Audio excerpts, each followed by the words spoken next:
light them. They're kind of like, man, we're slow. Now, in situations like this, you may want to consider just FTLing them there, which is how you do it. Go ahead and select the units. And then the bottom right of your screen, you have a little button that says FTL. Go ahead and click on that, Yep. and then click wherever you want them to go on the map, and they will show up there. Yeah. Makes life much simpler. Now, at the moment, as I said, as this is just the alpha development server, FTL has no cooldown, arrives instantly, and there's no possible drawbacks to it. Eventually, what we're adding in is that the further distance you FTL, the more spread out your units will become. Mm-hmm. And once you FTL past a certain distance, you start running the risk of actually having some of your ships re-enter space inside of planets and suns and stuff like that. And you're not going to have a good time if you do that. Why wouldn't they? No. Why wouldn't they? And then you should have some where the crews just go insane and they're out in space. And oh wait, that was the premise to Event Horizon. Never mind. Uh, oh, another point. Another thing, like as myself, I come from a competitive RTS background. Mm-hmm. Balance was always a really important thing. If you look at the top right of your screen, you'll see something that says CP, something out of 5 million. Mm-hmm. The CP is kind of a really advanced version of a population cap.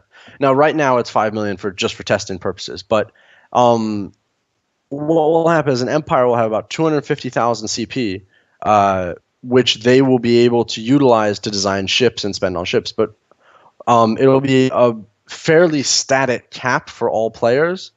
As you expand your empire, you will be able to get a bit more. Your CPU will grow slowly, but not very much at all. So you'll never be able to completely outnumber another player. Even if you've been playing the game for 5 years and another player just joined the game, you're still able to field more or less balanced military forces.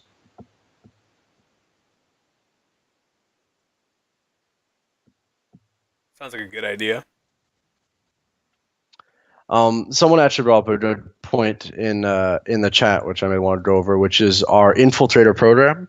As we are a really small development studio, like we've instead of just running a typical like alpha tester program, Mm-hmm. we have created the Infiltrator program, which are alpha testers who also have access to the development forums and also get to play on the developer server with all the other developers testing the new features and stuff like this.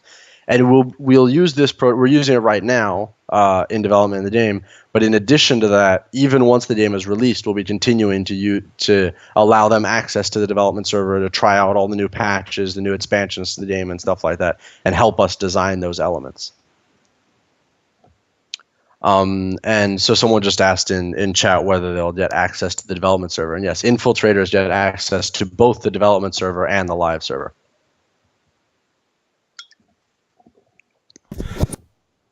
Okay, so have your colonization ships finished building yet? No, they haven't because they're stuck behind a couple the other ones. I can't figure out how to cancel them from building. Got three that were already in the queue before that, and they're doesn't look like countdown at all. Okay, at the moment you can't cancel a ship that's mid development, so don't worry about that. Okay. Just wait a little bit till it's done. So that's what's going on with that. Okay. So I got a question for you. What happens if I'm playing this game and I'm way over here, and then I talk a friend into playing the game, and we're kind of randomly spawned on the map? Do we just how do we get closer? I would say, oh, I wanted to play kind of close to you. Well, the way that we're balancing the initial speed of the game is that you can capture your first planet pretty quickly into the game, Mm-hmm. and you get access to like FTL technology pretty quickly. So it's designed specifically for the reason that in that scenario, if you and your friend start the game on opposite ends of the galaxy, one of you can easily just FTL some colonization ships over to the other player, to your friend, or him to you, capture a planet close by, and start building that as your main planet. And then you can build your second fortress shield on that new planet and destroy the one on your home planet, effectively moving your entire empire over to him. And then you can build out that way, kind of back to back.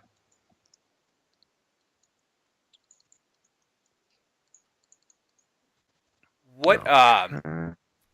what's in the game right now to help facilitate alliances and like trade organizations, things of that nature right now? Well, as I said, you can invite people to Alliance, which gives you a couple abilities in relation to being able to work with them and not shoot at them, pretty much. Okay. In addition to that, you notice that there's a building that you can build on your planet called a trade center, I think it's called. And how trading works, it's actually quite similar to any of the Anno games if you played them, where you can build a trade center on your planet, and then you put items and stuff like that you want to put up for sale in your trade center and the prices that you're willing to sell them at. And then anyone can come by your trade center and come viewing everything you have for sale and up for offer and stuff like that. Okay. And then also you can do, that's kind of for like passive trading, and you can also do a dynamic trading where you're literally just loading up ships full of cargo bays and just trading them with other players, dropping them off on their planets and stuff like that, which is a bit more efficient, but you have to really trust the guy that is going to pay you and work with you. Please don't screw me. Thanks. But the whole economy side of the game is pretty important to us, because four elements in the game. One of the members of Totali Studios is actually a retired 2-star U.S. Air Force general, and I believe he's actually the highest ranking military advisor in game development history. I'm not positive about that, but so far I haven't found anyone even close.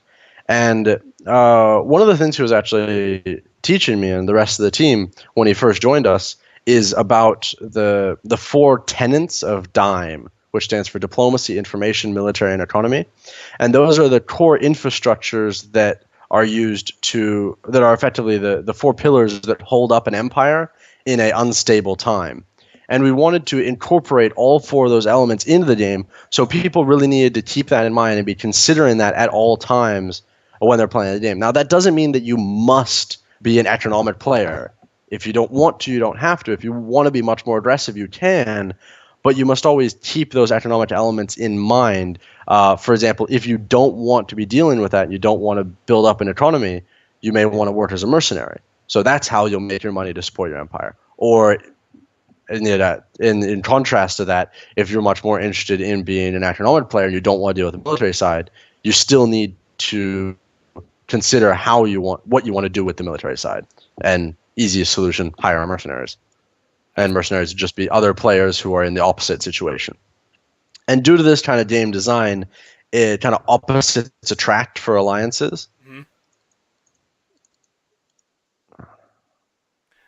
I've been totally sitting there looking at my planet, messing with some stuff. I come down here and find out you're trying to destroy my armada as it's sitting out next to my new planet I'm going to capture. Thanks. Appreciate it. Sneakiness. Yeah. I think you might have just... Now, one thing, notice when you destroy my ships, it actually knocks back the ships around them. Yeah. So yeah, each ship, depending on how much ammunition it has left and stuff like that, when it dies, has a chance of overloading, and that will create a shockwave that will both knock back and damage the ships around it. This can create some pretty cool popcorning effects, and also adds in additional tactics on exactly what ships you want to target in the enemy units and stuff like that. And also introduces the whole tactics of kamikaze ships into enemy forces. Interesting. So like right now, I'm trying to focus all my fire to take out the ship that's right in the middle of your formation, because if I can destroy him, it won't destroy your entire formation, not at all, but it'll do a lot more residual damage to all the other ships around him. Well, I'm looking at his shields, and I can tell you this, you're probably not going to destroy him before we destroy you. I know. I have a plan B, though. Is that for one of these little ones to like start running into me? I'm going to say you're going to need a plan C, D, This E is my here. plan B. This is my plan B. Bonsai! You've got one. It was amusing, though. It was. That's the important thing. It entertained him. Let's see. So eventually, not only will I just get to destroy all your ships, I'll be able to destroy them and then mine them for raw materials. Yep. In Soylent Green. So I'm just hoping I take out one of your ships, like through this. I don't know if I managed to take out any of them. I feel good about it. It looked cool. There's lots of explosions. It I like did. explosions. So hey, what was this? No, I don't want you guys to move there. Don't move there. I thought what I am kind of liking the fact that just random things I'm finding out here in space, um, which is kind of cool, right? I thought I saw just a random ship that didn't have anything to do with any of us. But I can't find it again. Oh well. That's very possible. There's a hell of a lot. Like, there is still quite a few alpha testers in the game running around. Yeah. So it's, All right. Okay. It looks ping the like galaxy, see if anyone responds. I do in fact have new ship types built and out and ready to road test. So how do I capture me a planet? So what you want to do is you want to bring those ships onto the new planet. And then once above the planet, you will need to interact with the planet. I'll explain to you how to do that. But so first step is you need to get them over there safely without being ambushed by me on the way I'll there. just faster and light them over there. There they are. Okay. But can you fetch it? Like, because I think you had to put your Oh, I didn't put faster. you had to light use transport your on 'em. base slot for the troop transports. There you go. We got to bring it up old stuff again.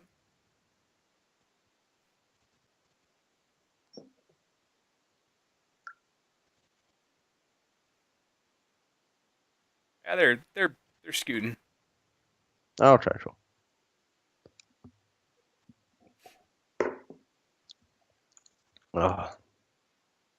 Unfortunately, I kind of forgot to build factories and was wondering why the hell my fleet wasn't producing.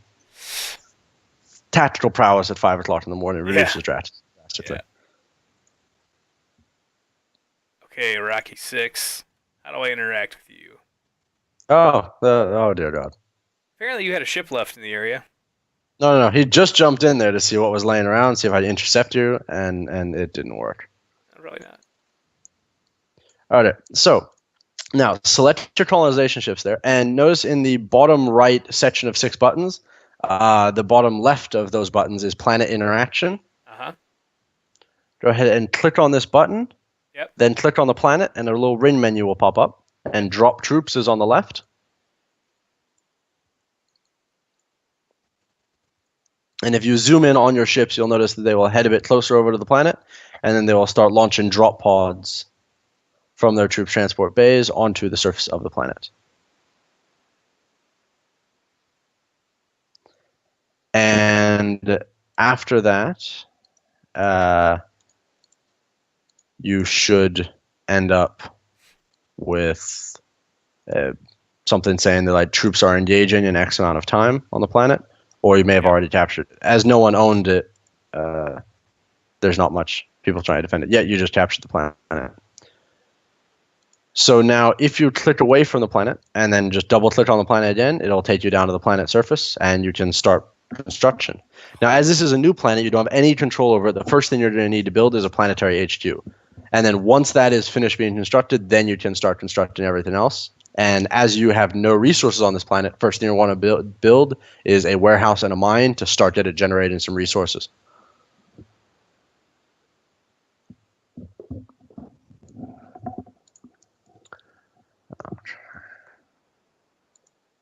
All right, planetary HQ is being, our planetary outpost is being built. Cool. How do I build that laser thing so I don't log off and then come back and you take over my planet? Well, you can only build 2 of them, and you have to reach a certain point in the game before we give you your second one. Gotcha. So you can't build out all your plants. I know. I just knew you could have 2. I was just thinking this is my second one. So no, the second one you can't build for a little bit right now, and also the research system we took offline for the moment as there was a bug in it that we were fixing. Should be back up soon. sure. No. That's actually another interesting thing to discuss. I'm frustrated that we don't have the interface in right now for me to be able to show it to you live, but the research system of the game actually has no tech trees at all, and is completely based off of a bit more semi-realistic and more dynamic system of hypotheses, where you go generating these hypotheses semi-randomly, both through combat, through playing the game, through doing all sorts of stuff, and also just over